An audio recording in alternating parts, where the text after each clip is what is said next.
حمزہ اپنی امی کے پاس آتا ہے اور کہتا ہے کہ آپ نے مجھے بتائے بغیر کیسے میری کسی لڑکی کے لیے رشتہ طے کر دیا۔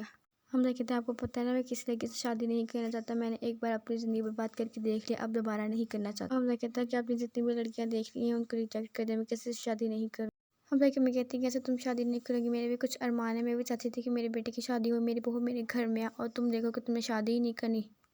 حمزہ کی امی کہتی ہے تم نے شادی بھی کی تو کس لڑکی کے ساتھ جس نے مجھے کوئی عزت نہیں دی اور تم نے اس کو بھی چھوڑ دیا۔ حمزہ کی امی کہتی ہے کہ تمہارے ذہن میں ہے نا کہ میں تمہاری شادی رانے کے ساتھ کرواؤں گی، تو کبھی نہیں، میں شادی تمہارے ساتھ کبھی نہیں کرواؤں گی۔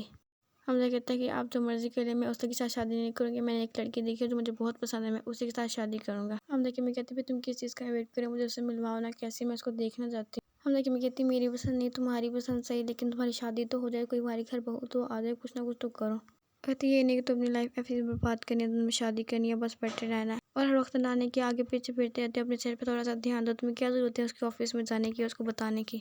حمزہ کہتا ہے میں خود نہیں گیا تھا، مجھے آنٹی نے بھیجا تھا کہ رانے کی ہیلپ کر دو، پہلی بار آفس باری، اسے کسی چیز کا پتہ نہیں ہوگا۔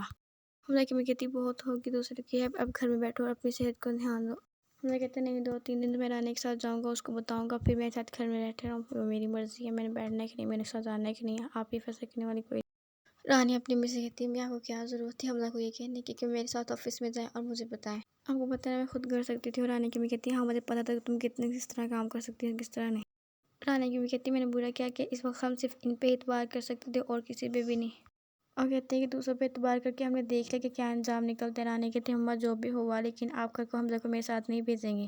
رانی کی امی کہتی ہے تمہیں کیا ہوگا، صبح تو تم بہت ہنس رہی تھی، اس کے ساتھ کھیل رہی تھی، اب تمہیں کیا ہو گیا، اب کیوں کہہ رہی ہو کہ تم نے اس کے ساتھ نہیں لے کے جانا۔ رانی کہتی ہے میں نے آفس کا سارا کام سیکھ لیا، اب مجھے اس کو جانے کی ضرورت نہیں ہے، میں خود ہی سارا کچھ کر سکتی ہوں، ہمیں کسی کی ضرورت نہیں ہے، کسی کے سہارے کی۔ رانی اپنی امی کو یہ نہیں بتاتی کہ مجھے اس کی امی نے کہا ہے کہ تم نے حمزہ سے دور رہنا، حمزہ کو اپنے پاس نہیں بلانا، حمزہ کو آفس میں نہیں بلانا، اس لیے میں امی آپ کو یہ کہہ رہی ہوں، سوری میں آپ سے جھوٹ بولی، لیکن مجھے نہیں بولنا چاہیے تھا۔